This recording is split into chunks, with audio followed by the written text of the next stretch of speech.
I built this shit. Me. I love the game. I love the hustle. Welcome to the First Move Podcast, a space discussing the pivotal decisions behind success, relationships, and reinvention. I'm your host, Mr. KOA. Let's make some moves.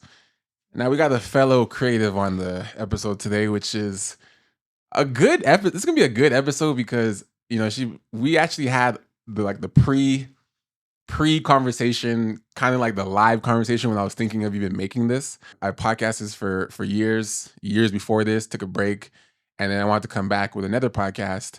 But I wanted it to be different. I wanted it to be my own. I wanted it to be unique, and I wanted it to make sense. That was a big thing for me. I'm like, I'm not gonna just come back. Everyone's podcasting. Everyone has a mic. I was like, nah, I wanted this to come. If I'm gonna do this, I'm gonna do it properly. I'm gonna do it my way. And I was kind of running through these thoughts as the thought came to me, and I was actually talking to this person, our guest today. So she kind of was part of, even just me in real time being like, I'm gonna do this shit. So she's literally seen my idea, like the ideation of it to, this is episode 5 already. And I had to have her on because, she's a creative, she's dope, she's good at what she does. We work together on projects, all the things. But I'll let you introduce yourself, Gianna. Spit your shit. Don't hold back. This is your opportunity to brag about yourself. Who are you? What you do? Go ahead. Okay, I am Gianna, aka Gianna Snapped, and people know me as a full-time photographer, but I do a lot more than that. I work as a creative director. I teach photography online and in person. And yeah, this year I'm pursuing some acting and more voiceover work. And yeah, that's my popping of the shit. What's the premise behind Gianna Snapped other than the literalness of obviously snap pictures? But what is it, a double entendre of like she snapped, like she went off? Is it? Yes. What is it? And I think just hearing over the years, oh, you snapped, Okay. you snapped, you snapped. Yeah. And then I was like, dang, I am snapping. And it just rolls off your tongue. I really like Gianna Snapped. And I like that has now became a really dope brand for me. Okay. For sure. Yeah. I love it. So you just got off tour. I did. Your first tour. My first tour. The B2K tour. Yes. With A-Marie and Yes. and company. Yes. How was that? What was the good, the bad, the ugly, the good, the bad, and the ugly? Yeah, what's up? I got to figure out how much ugly I mean, say. No, it's way more positive than negative. Mm-hmm. The only negative was that I had back surgery 3 days before I left for tour. That was the only negative, for real. Honestly, the most life-changing experience ever. I'm not even exaggerating. I never thought that I would do a tour because concert and stage photography has never been my thing. Yeah. I am a full-blown portrait photographer, but I feel like this tour has shaped me into, I feel like I got broken down and rebuilt because I've had to learn how to, it's so different. I was reaching out to you. I was reaching out to so many of my community, so much of my community to ask for help because I genuinely didn't know. So I think that relearning in real time was really difficult. Just knowing what equipment, thankfully you rented your 7200 and your 850, and I really appreciate that. But I think it just opened my eyes to, I need to get more equipment. Hands down. I don't know why I don't own a 7200. It's all good. I don't know why I don't own one, but you came through in the clutch. The best parts was the concert. The top part was getting to bring my family to 2 of the shows and them seeing me in an element that they haven't experienced in real life. Like watch you shoot. Yeah. Were you nervous with them there? Kind of watching? You know what? I think that it was very validating. Like you felt prideful doing it. Yeah, because I think that they, my whole family is in Chicago and in South Carolina, and I feel like they only see what they see online. Right. So they only know me for real as much as what I put online, which isn't too much. And just watching my mom, her not even paying attention to the concert. Just watching her daughter run around. And I'm seeing every time I look up in the stand, she's like zooming in to me with her phone and stuff. So that was really special. And then having all my brothers together in Chicago meant a lot. So that was the best. And working with A-Marie was cool. That was cool. That was a different experience. I was her personal photographer for the tour, and interacting with all the guys that had everybody on tour were great. All of the artists were great. I think things that we've talked about behind the scenes were a little rough with people who were not on the tour, like entourages and people not necessarily knowing how to behave and treat the only female, that's pretty much on the entire tour. So it was interesting. You can take it off a tour, but I think that topic is important to discuss. Okay. Without you going into what happened on tour, but what has your experience been being a female photographer in this creative space, dealing with, men, dealing with other creatives, dealing with businesses? Like, have you felt or witnessed or experienced like a difference when it comes to like even booking your project or how someone treats you or how someone, respects your craft or something like that, being a woman? Have you noticed? I've heard it online but talking to you directly, like, what have you experienced in the creative industry being a creative and a female photographer, shooter, artist, so to speak? I think it's a lot of different layers to that. I think, unfortunately, aesthetic also plays a very huge role into how I'm treated in this industry specifically, especially early on. I was a lot heavier years ago, and I remember walking onto sets. It still kind of sometimes happen, but I've gotten more confidence when I walk onto sets. But I've overheard crew members say things like, "Oh, how is she gonna work this whole set at her size?" Like I've literally walked past people talking about me, and it's been my set, and I've had to ask people to leave. I'm not gonna name names, but there are a couple of really important names who have talked shit about me like on set before. And that is a role in itself. And then add on to I am a woman in a male dominated field. I just got to walk a little differently. And I've experienced it my whole career. Thankfully, I have a different type of respect now. Yeah. And I think that my energy kind of offsets requires a certain type of respect that people notice and they abide by. So now I'm good. But I would like some of these guys photo jobs that are getting these big jobs and stuff. But yeah. Okay. Tell me about your biggest sacrifice. That's pretty easy. It was moving to Cali. From where? Where are you from? From Chicago. I'm from Chicago. Chi-town all day. I think that was my biggest sacrifice, just giving up my life there. I feel like I had hit every goal that I wanted to hit when I was in Chicago. And I got to a point where I was like, I don't have anything left here, but the sacrifice is breaking that closeness to my family since everyone is there. But I feel like we all got closer after I moved. But yeah, that was definitely the biggest sacrifice for sure. Was that your first time moving? That was my first time moving. It's funny because but I actually, like, even coming up with this name was like everything made sense to me, man. And it's like, even the last few guests I've had, one is my friend from Toronto who moved here. Another my friend is Carrie who moved here. I myself moved here. So like even some of the guests I'm having, like they've made big moves here. And I feel like the fittingness of this podcast, the conversations, the question I have for you, like it just made sense. Like this feels so good for me to be doing, like with certain people. Yeah. And I'm like, people are messaging me, oh, let me come on your podcast. I'm like, no disrespect, but there's certain people. It's specific. Yeah, like it's not just like everyone come on. Like I'm very meticulously selecting people I've been watching and people I respect to share their story because I know you have a story. You know what I mean? Yeah. I don't even know all of your story, and I'll get into with these questions, but I can tell from people I'm picking, from what I've seen, there's more layers to you. So I think that's why this space feels so good for me. Yeah. So. And I think this is gonna like solidify our friendship a little bit more because we've gotten close since especially since this tour and stuff.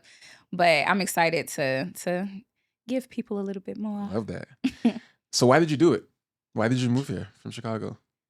I know you said you kind of do what you wanted to do, but like why LA and why and how did you know that like, okay, I need to move versus like this could be a cool idea. Like, yeah, I had visited prior. I was in a long-term relationship with someone who lived in California, and I had visited with him a couple of times. My Nana lives in Berkeley, and it just made, I don't know, it just made sense. Yeah. And soon after I moved here, we did break up. But he was honestly like a driving force into getting me here. I came here, I got my degree so I can teach officially. And that was the why. I wasn't getting along with my family. I wasn't getting along with the most important people that I needed to get along with. And a lot of that had to do with my maturity. And I was just, I don't know, I was 22, super immature still. I didn't want to be close to my family. They were getting on my damn nerves. I'm sure I was getting on theirs. I was second year at UIC at the time when I decided to finish up and come out here. And yeah, I didn't have any other reason. I was like, oh, I'm in love. Yeah.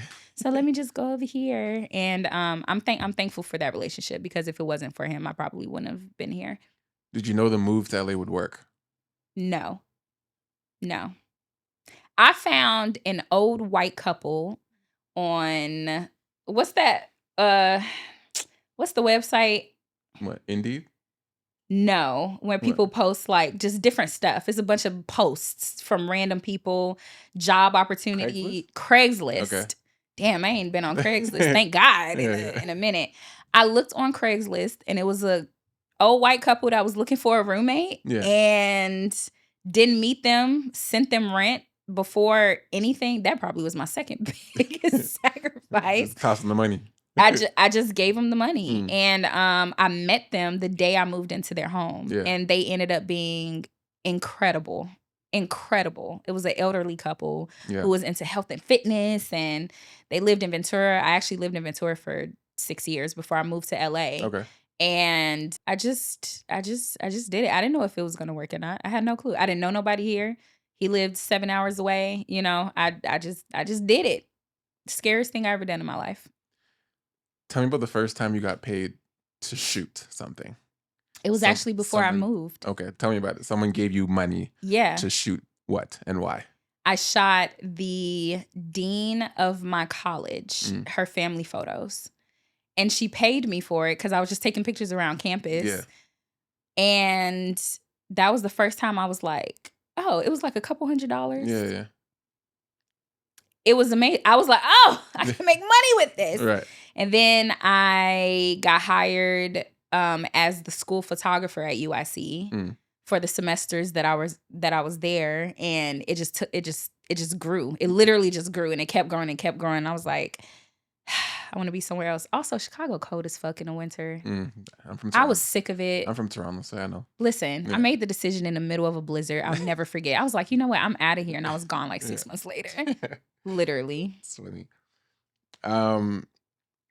When did you realize everything was worth it? That choice to come to LA, when were you like, okay, this made sense. This came back to me. This is making God, I appreciate it. Like, versus like, I know when you first got here, you're like, what the fuck am I doing? Where am I? I'm living with a white couple, all that. Like, what moment were you like, okay, this made sense? January this year. This year? 13 years later. What year is that? 13 years later? 13 years later. That's the first moment you're like, this was worth it. Why? Yeah. Because I wrote down 13 years ago that I wanted a Vogue feature. And it happened in January with Wumi Masaku. And I was like, oh shit. That was like a huge oh shit moment for me. And that's when the popularity just went up and up and up. And then that's when the money started coming in just this year.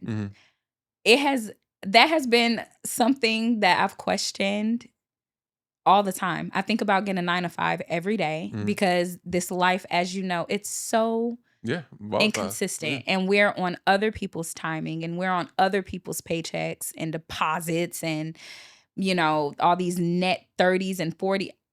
I literally think about getting a 9-to-5. Now it's gone down to maybe once every couple of days. But I would think about it daily. And then that happened, and immediately after, just back to back to back. And then the tour happened, and I'm like, oh my God, this was worth it.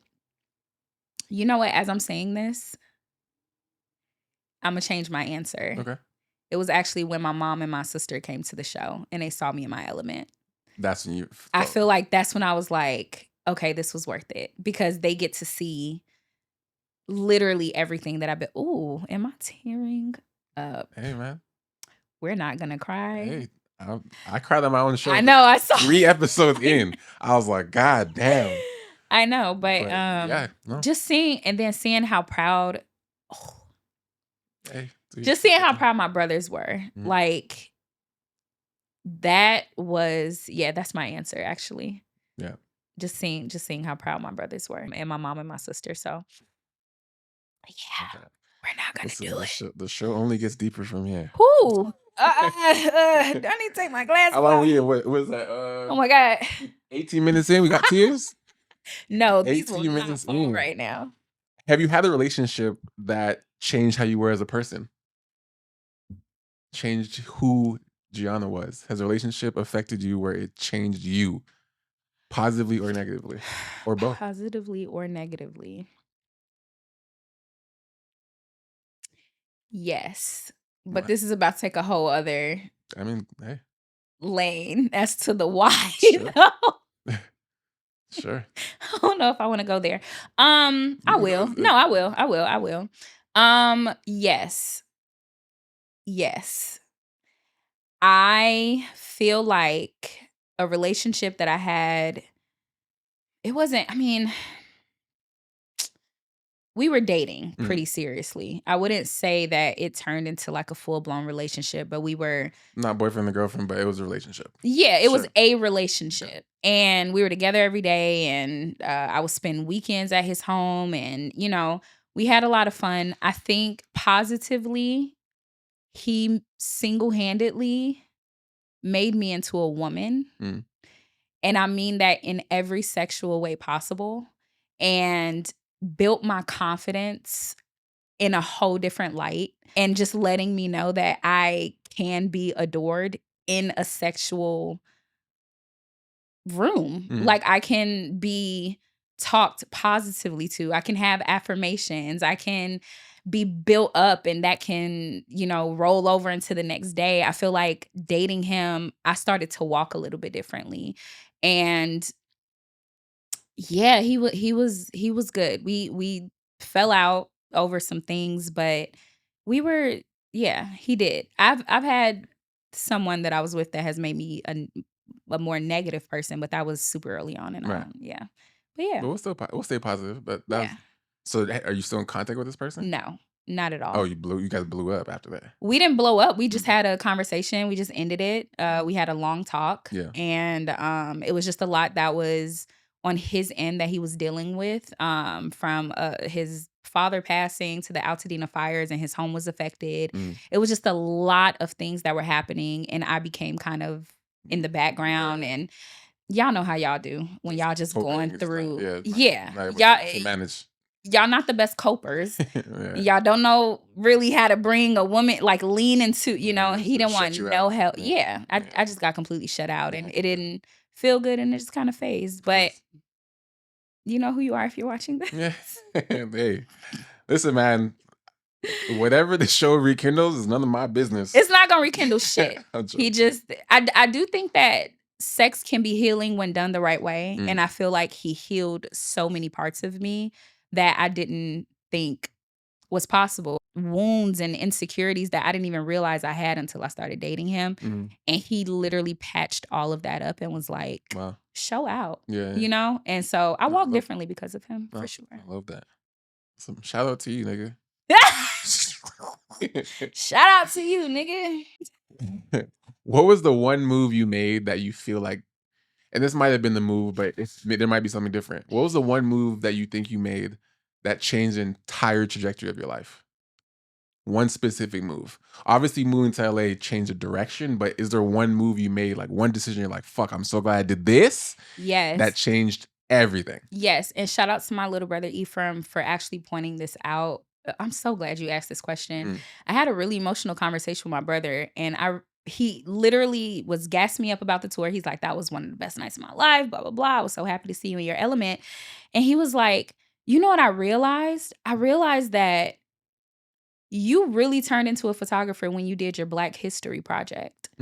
And a lot of people not familiar with it because it was posted so long ago in 2016. But if you scroll all the way down, you'll see like portraits. It's a series that's on my page, and it's called Black His Story. And Mario, the singer, kicked it off for me. And then I just went around with referrals from then. I'm like, who else should I? And then Rome Flynn jumped in, and then that's how I met one of my business partners, Malachi Fuller. Shout out to him and Neither. And then it just grew. We ended up having like a huge party for it. It was like crazy, but that's when I fell in love with portrait photography.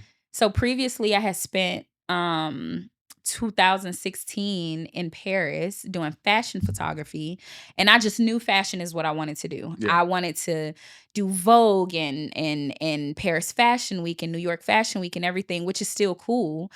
But it wasn't until I sat down with Black men. I sat down with 28 Black men, and I interviewed them and took their portraits. And that is when the connection to me and portrait photography came about. And my whole trajectory of my career changed literally in that moment. And now I'm like, I don't want to do nothing else but portrait and concert. Get at me. You should repost that shit, to be honest with you. But who am I? I'm just a guy. No, you real big on telling somebody to repost your old shit. I told you I reposted. I know. I reposted something that blew my shit up. Yeah. The second time. It's new new eyes, new people. You're at a different level now. I'm bigger now. Like, do you know how much shit I have shot before I moved here? Oh, I believe it. Like, you guys are people that see me now. Like, you just seen what I've done since I've been in LA the last 4 years. I started officially shooting 8 years ago, and I started shooting 12 years ago. The stuff I've shot before I actually made this move here, there's so much. I actually had a crazy series myself, which not about me right now, but when I tore my Achilles. It is. We talking. I mean, I'm not going to talk about all my work right now, but when I tore my Achilles in 2020, playing basketball during COVID. We're all, tapped out. No one's going out. You guys are still open. USA was still open. Canada, we were shut down. Oh, damn. We were not allowed to go outside. Like, it was a whole thing. So we were just inside for months and months and months, just sitting around on live, and Tory Lanez was doing his stuff. Like, yeah. Quarantine. We were not out. And then like it started to open up a little bit more, and I'm a basketball player, so I can't say no to basketball. My boy's like, yo, let's go hoop. Like, the courts are open again. I was like, I bet. I haven't hooped for months. I've just been sitting. Like, I'm a former basketball player, but like I'm getting old now, and I'm like, if you don't play, like your body's like, nigga, what are you doing? But my mind's like, oh, I got to hoop. Like, So I agreed to go hoop this Saturday morning. Me and my guys are playing. We play about 3 or 4 games, and the 4th game I tear my Achilles. Boom, on the outdoor court. Done. And I'm like, I'm not even playing at a level right now. I'm like, I'm not playing professional. Like, I'm actually in my career. I'm like, what do you mean I can't walk now? I can't walk. I can't shoot. I can't do shit for like 9 months. And this is what paying my bills. Like, I was stressed. Like, so I was destroyed, like sad and all that. Went to the hospital, got, cast and everything. Started my rehab journey. And I was like, I can't be out too long because I can't get paid. Right. Exactly. I'm like, I don't get to just sit here. So I'm like, I'm not supposed to be walking on this, but like, okay, I'm hopping on my cast a little bit, or I have my crutches. And then when I got my boot, I can walk in my boot. I'm like, it hurts like crazy, but as long as I can walk, I can shoot. Yeah, you can make money. Yeah. As soon as I could walk, and it hurt like a bitch because I should not have been walking, trust me. Oh my God. But I was like, I need to work. Yeah. And when I wasn't getting hired, because people knew I was injured for a little bit, people were like, are you sure? I'm just like, they're like, give us some time. Like, so they're even like scared to ask me because they're like, you're not ready. I'm like, I'm ready. Oh my God. They're like, Did that prolong your healing? No, actually, he was healing very fast. My body, I'm an athlete, so my body was healing. He bounced back. He's an athlete. But what I was doing to kind of, combat the depression and just me being in that moment where I wasn't really working was I created my own series called The Art of Rehab.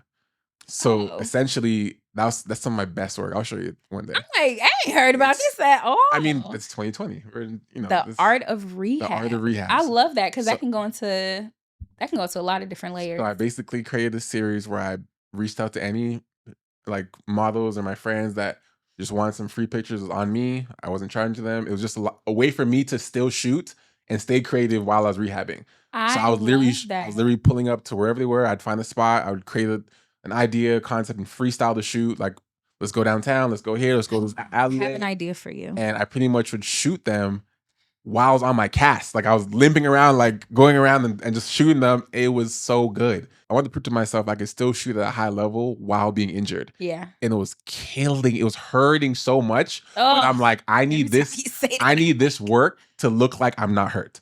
And that was my challenge. And that stuff I was doing photo and video of every person. And it was just a creative flow for me to just shoot. And it was so good. You ready to? And that stuff is deep. You ready to rebirth? I mean, I could bring that back. Idea. Okay. I have an idea. What's your idea? To go into like mental, also the art of rehab and rehabilitating your mental state. It's a perfect title, honestly.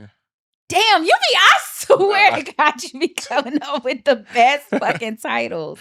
No, I mean, that's a good idea. I could bring it back. You really, make it way more. Bring it back different.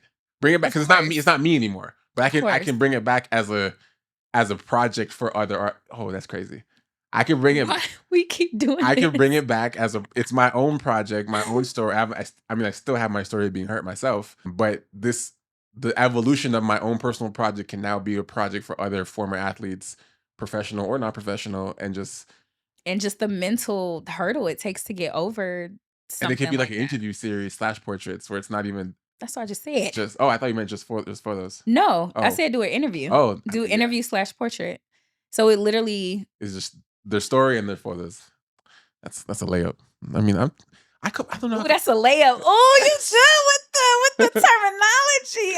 Okay, no pun. All right, so thank you for that probe. But to your point, yeah, you said I said you should bring that Black History project back. Mm-hmm. That was the point of that. Mm-hmm. Whenever you're ready, bring that back, because that is actually very, very dope. That's also the reason why I am so addicted to shooting Black people. I did a Black Her Story in 2013, I believe, where it was just with friends and family.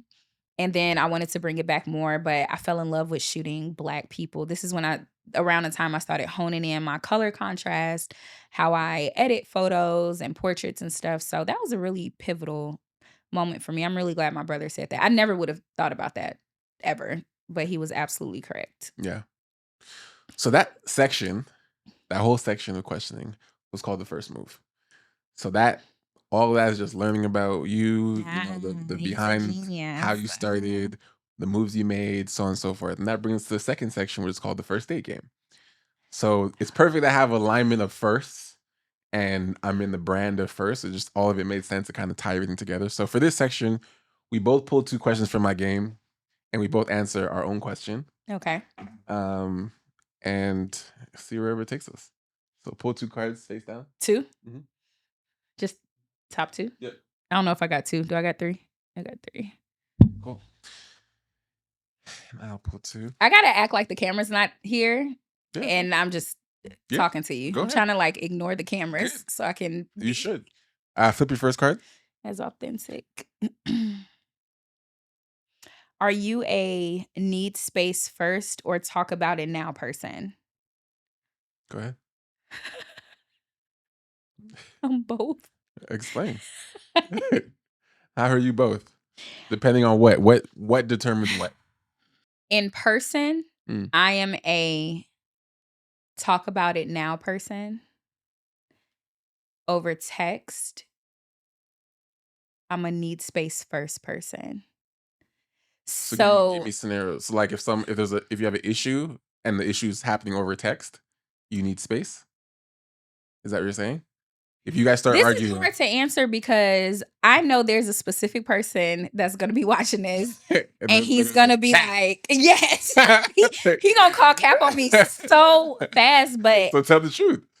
It's hard to answer this literally because when I get pissed off, or if I get like, I don't want to talk about a topic, phone on D&D, I don't respond to anything. So you're a runner. I am a runner. Okay. I am, but when I need to talk about something, it has to happen at that very moment. Hypocritical runner.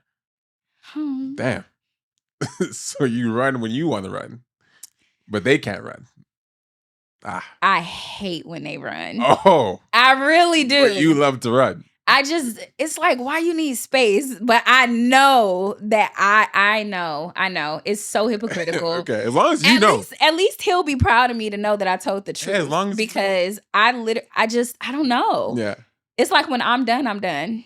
Don't talk to me. But when I'm ready, I'm ready. Yeah, it's not fair. It really is a part of me that I'm working on. I respect the honesty. I've been taking more space though, because I realize that if I get riled up, nothing disrespectful or anything like that. I'm just not. It's hard for me to hear, and so I need to take a step back, and that's something that I've been practicing. But that is still having negative.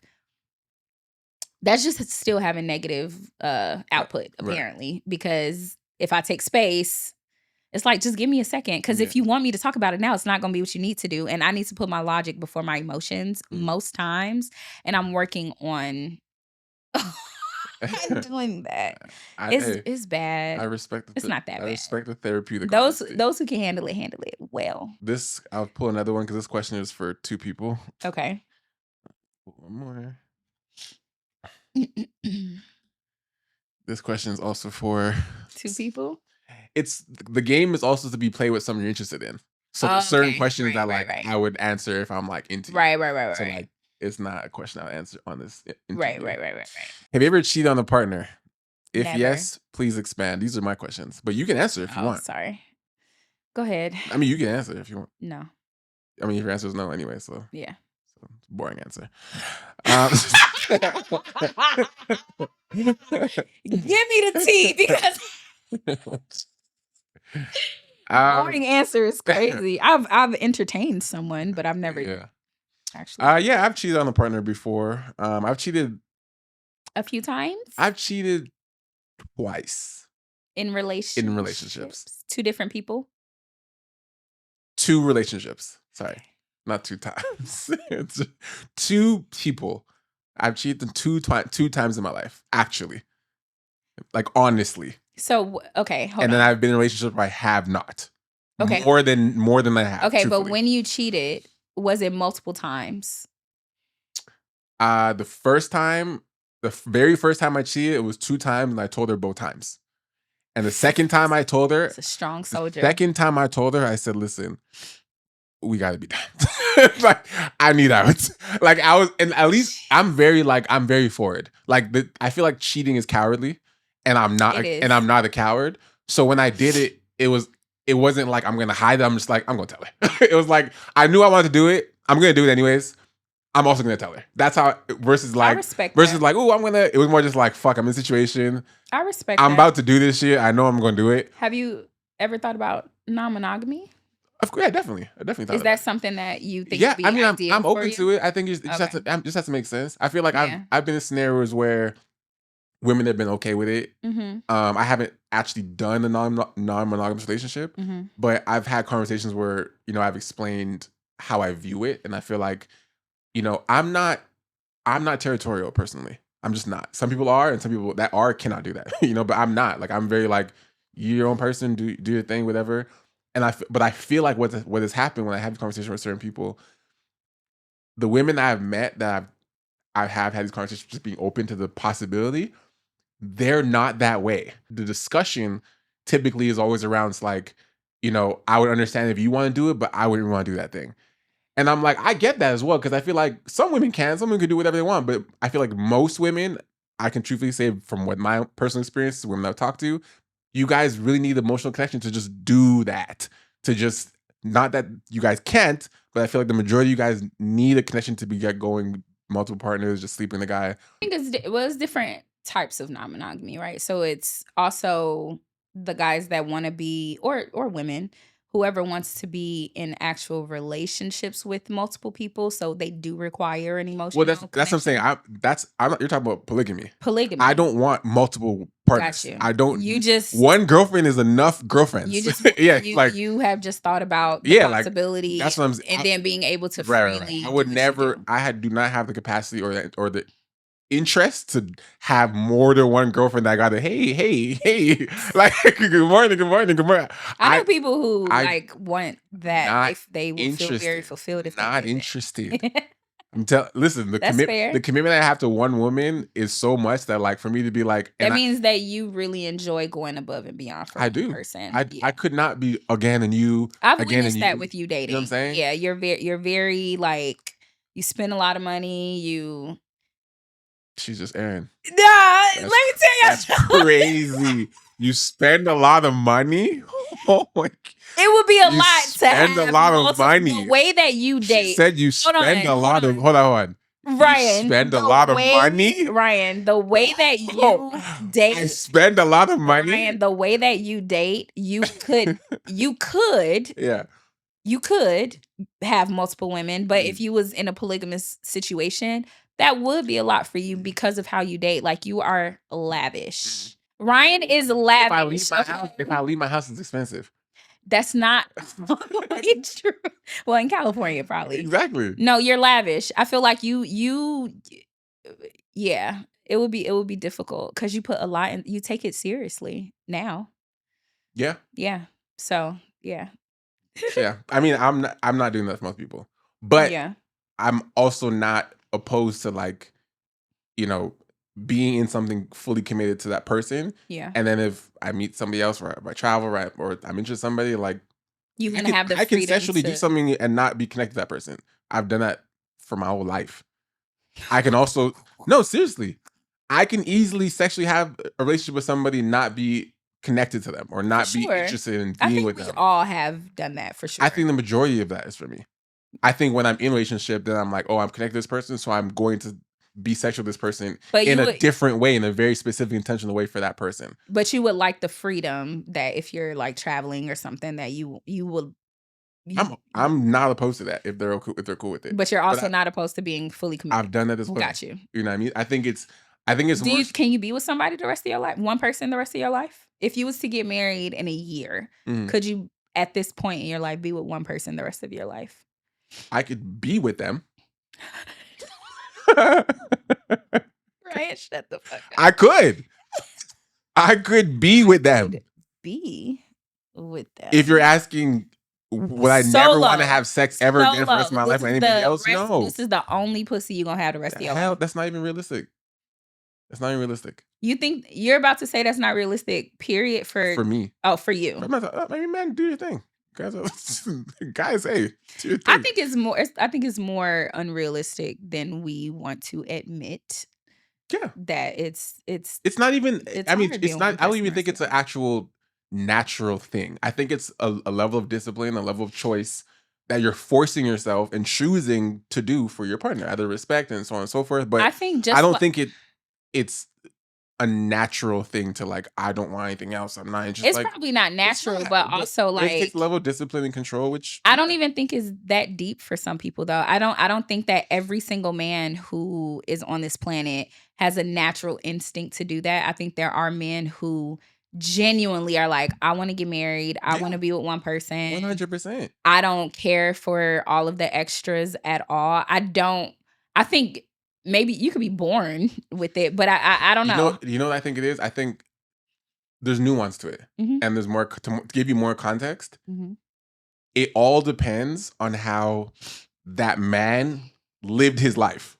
Mm-hmm. It's not a matter of like, can men not do it? Can men do it? It's like, if you're a man that has lived your whole life, kind of one girl here and there, kind of solo, don't really get a lot of attention, then your dynamic in your environment is pretty chill. Like, if you with one girl, you're like, it's not like a bunch of girls are chasing me, so like, I'm kind of chilling. That's what I'm saying. It's really based on the dynamic you have in relationship you have with women in your experience in your whole life. I think y'all have ruined the whole non-monogamy, natural, I need to be with a lot of women, because naturally from beginning of time, men were with multiple women, and it still happens in a lot of different cultures, right? Yeah. So yeah, innately, that's how it's supposed to be.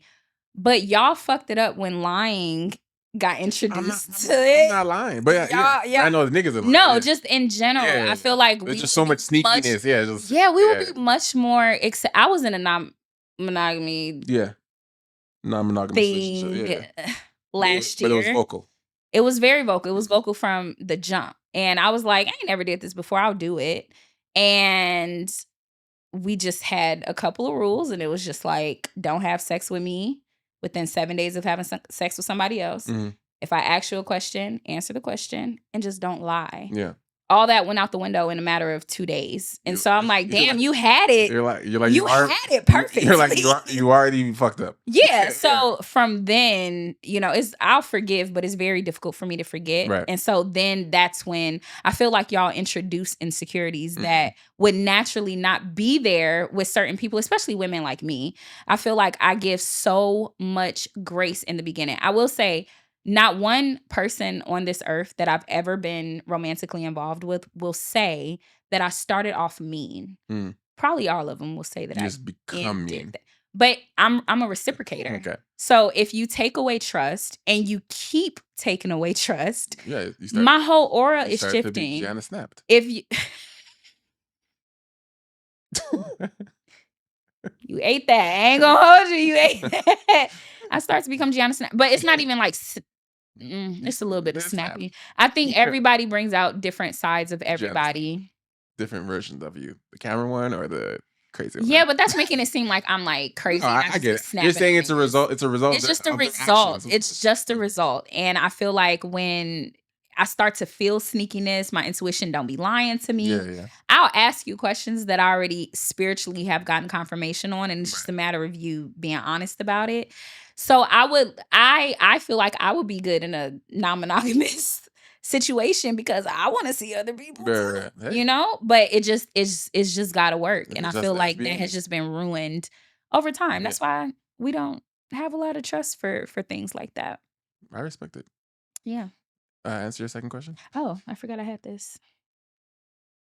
Have you ever broken up with someone? If yes, briefly share. Yeah. What was your last breakup? Yeah, it was last breakup or just ever? I mean, sure, that's up to you. I'm asking what's your last one, but you can answer how you want to.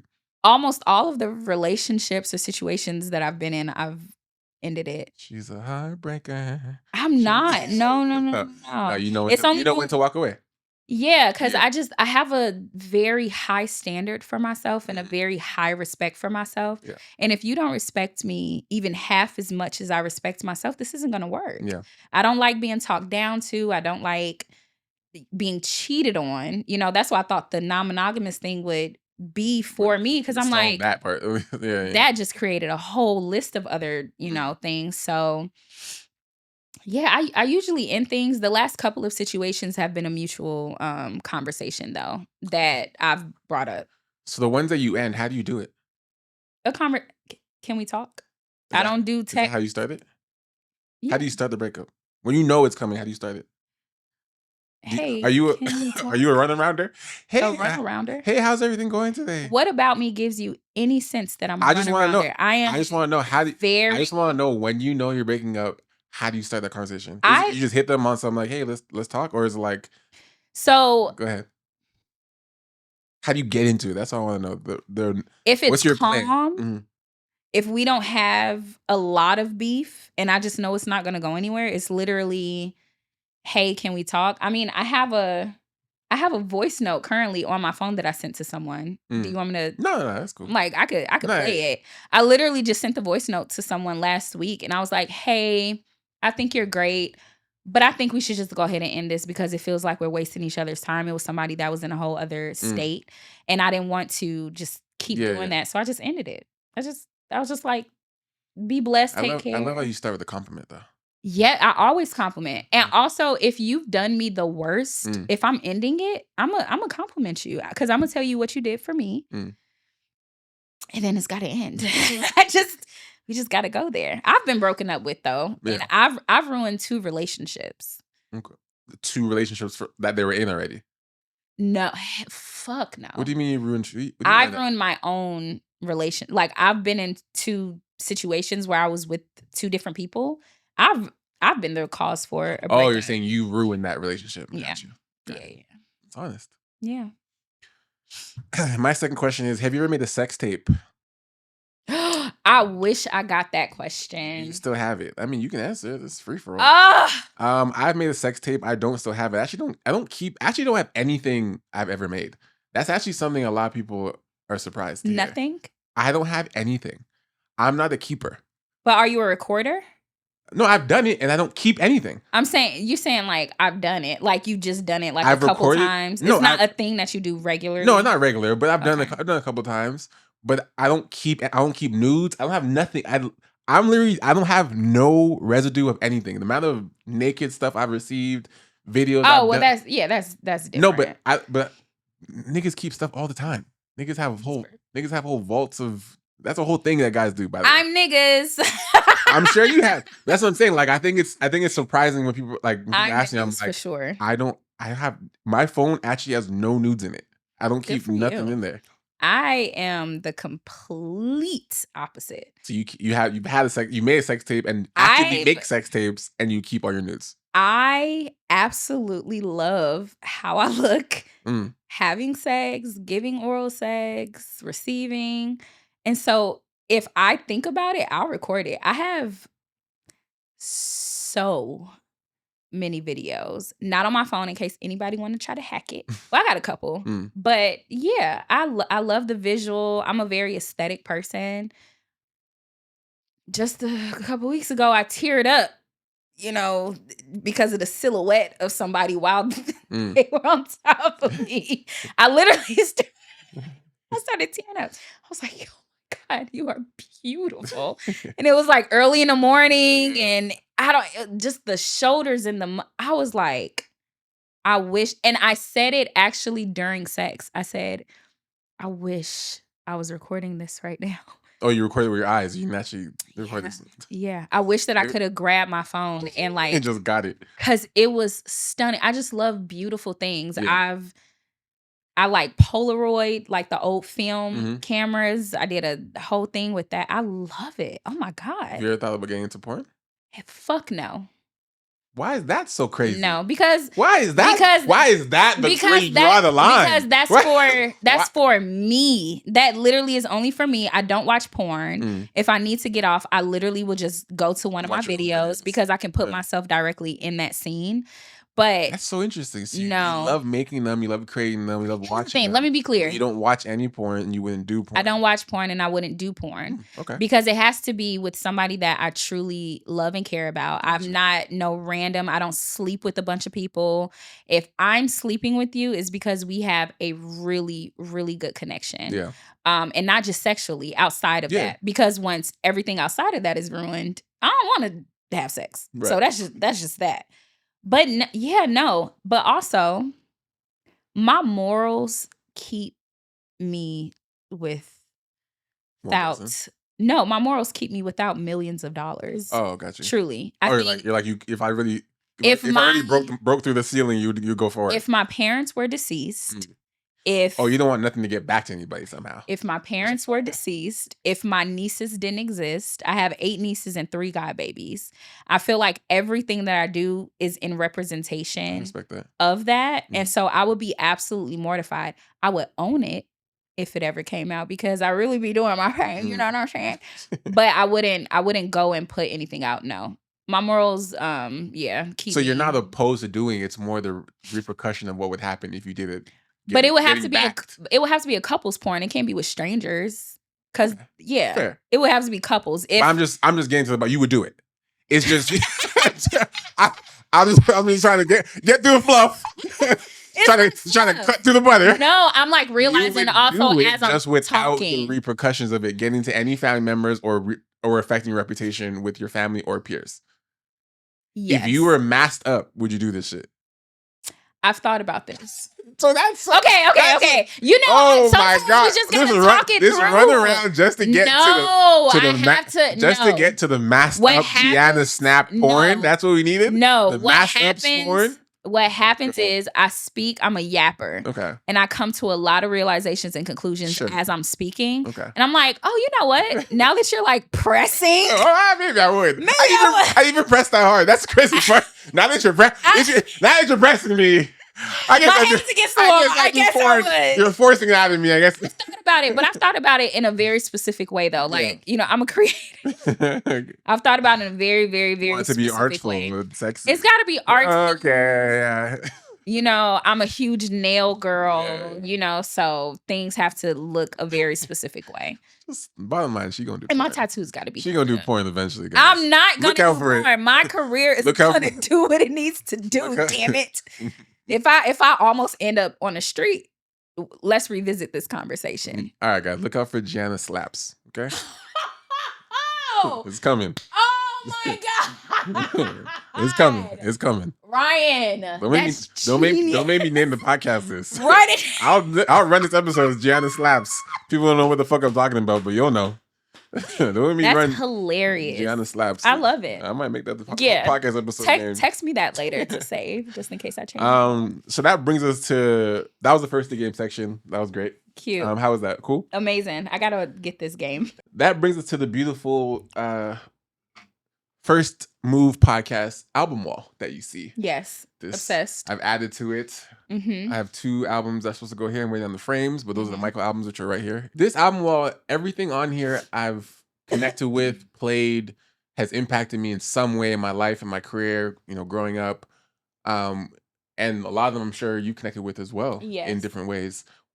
I'm sure you connect with multiple, but what one album do you connect with the most off rip when you just look at it? Off rip, just looking is probably Loud, Rihanna, honestly. Because I'm a singer. I remember the year this came out, every single song. California King Bed has always been I still play that joint. I don't know. I loved how romantic this album was. It's completely different from Unapologetic. It is. Anything Kanye West. I mean, I'm from Chicago, but I'm not gonna make comments on that publicly. You go with Loud though. For sure. Loud? Yeah. Share a track off of there or a lyric. California King Bed. What lyric from there really got you, if you can think about it? You can pull your phone up if you don't remember the actual lyric for lyric. I was in my relationship at this time, and he lived in California, and so California King Bed was just kind of fitting for, you know, our relationship. But do you remember a lyric from that song? I'm going through it in my head because I know the whole song. Hold on. Can I? Yeah. Can you take this out? Yeah. The lyric that I would do. The song used to make me cry. I'm not gonna lie to you. This song meant a lot because I was in a relationship at the time. It's not a romantic song by any means, because it literally is just talking about like distance between each other. But because he was there, I was in Chicago. We were going at it for a really long period of time. And I just would have this on repeat. And just the pre-chorus, it feels like more than distance between us. We're 10,000 miles apart. It just made sense. It's not as deep. There's better albums on the wall, but it's not about better. That's what I'm saying. It's what connects with you. Like that's a it's very story. specific. Yeah, I would definitely say California King Bed. It feels like more than distance between us is such a heavy line that I would literally cry over. Yeah. And I was so in love and I was so confused why we kept bumping heads. And I would just listen to the song all the time. And I'm like, damn, she wrote a song literally for my relationship because I felt so far apart from him emotionally at a point. So, love that. Now, I love that section of the show because it's like, I love it tells so many different. I know. We're gonna play it on my record player after for a second. Cute. That brings us to the outro. So what is Gianna Snapped up to now? What you doing? Anything to promote? Anything exciting? There are a couple of NDA things that I can't talk about just yet, but I am going to be resurfacing some old projects that I have started on. I'm the ultimate project procrastinator, but some projects that I've been working on that I kind of want to keep a little hush. But this year I am opening up myself more to collabs. I feel like client work has just taken all the energy out of me, and I haven't been able to like create freely. Yeah. That's why I keep certain aesthetically pleasing people around me. So when I need to take pictures, that might sound really terrible, but I get it. I need to just do more collabs with people that are really good at their craft. And before, when I would call for collabs, it would be if you're just interested, and I would just get a lot of just really bad, you know. So I'm trying to be more specific. I'm gonna be posting soon a reel that is going to be very vulnerable.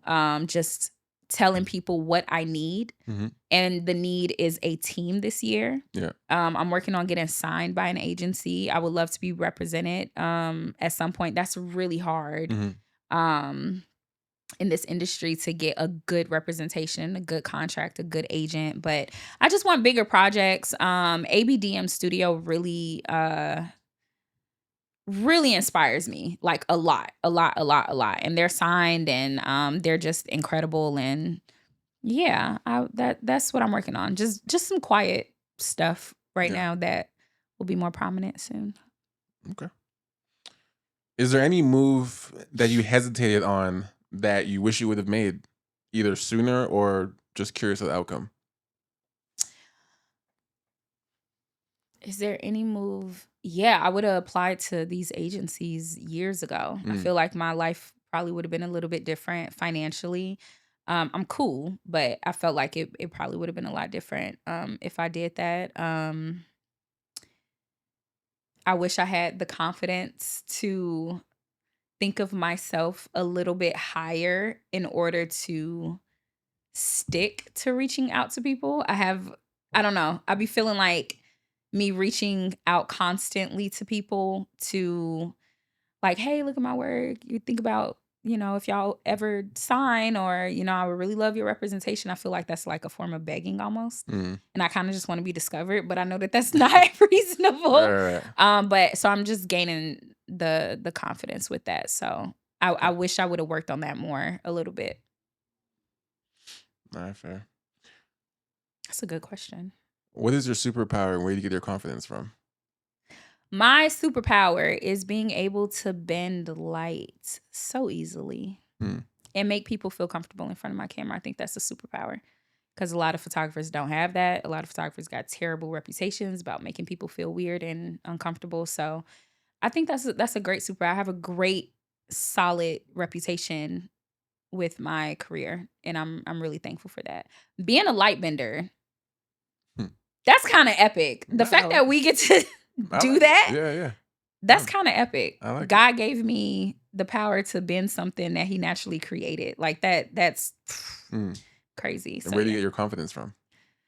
My confidence comes from my lifestyle. Honestly, like I said earlier, I lost a lot of weight, and I feel the sexiest in the gym and working out. And I feel like right when I'm leaving the gym is when I feel the most confident. I don't know.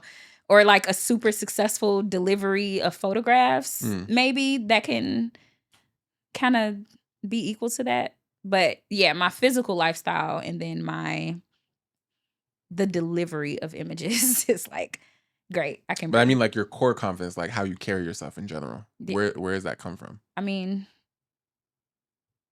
me? I don't know how to really answer that question. Do you have any mentors, inspiration? I don't have nothing like any mentors. No. Parents? No. It's not from them. No. Fair. Only because, Mom, I love you so much. But my mom wasn't a representation of confidence for me growing up, unfortunately. Yeah. And neither was my dad. So I think I literally am created it for yourself. I had to do it myself. Wow. Yeah. I like that. Share a quote or a mantra that you always live by. No is a complete sentence. I'll leave it like that. I like that. Yeah, that's it. That was a great episode. As I expected it to be. It kind of went so fun. I know it went so. It went which is exactly what I want it to be. I want it to flow. I want it to feel comfortable. So happy to have you. Hope you guys took something value from this conversation on both ends. And yeah, I had a great time. How was it for you? Let me just okay for just a second. Sure. Let me just pour into you real quick. Okay.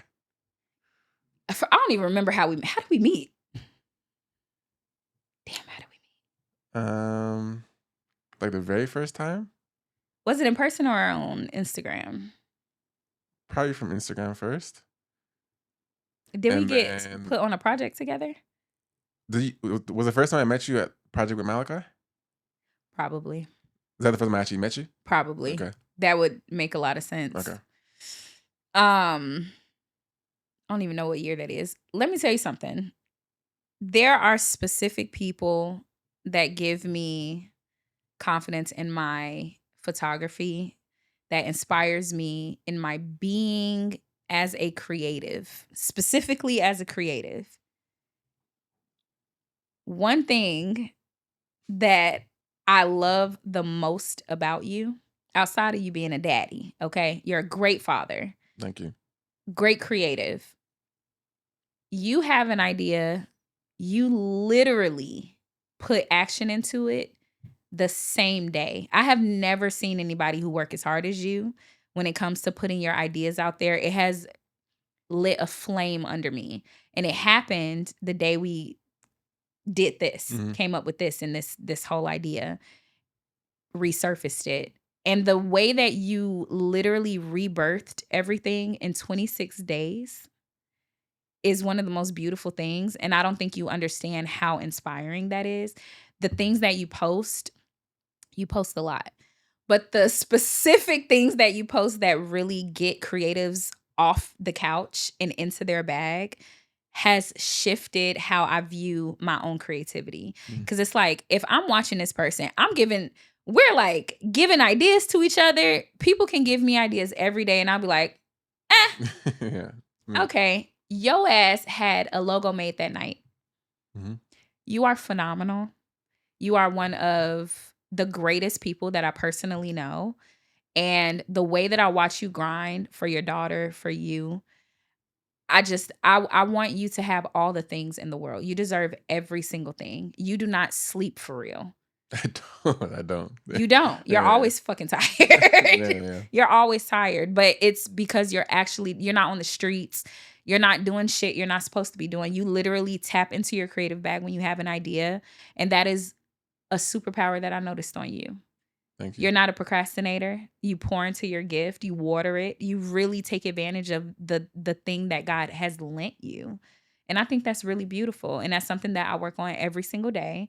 And I'm such a follower and a fan of yours because of all of this. Like, yeah, I miss a lot because you post a lot, right? But everything that I'm supposed to see, I see. Yeah. And I root for you I root for you behind the camera. Yeah. You're incredible. And so I just want to say thank you for that. Thank you for that. And don't stop this. This is gonna blow up. This podcast is gonna be one of the biggest podcasts. Quote me.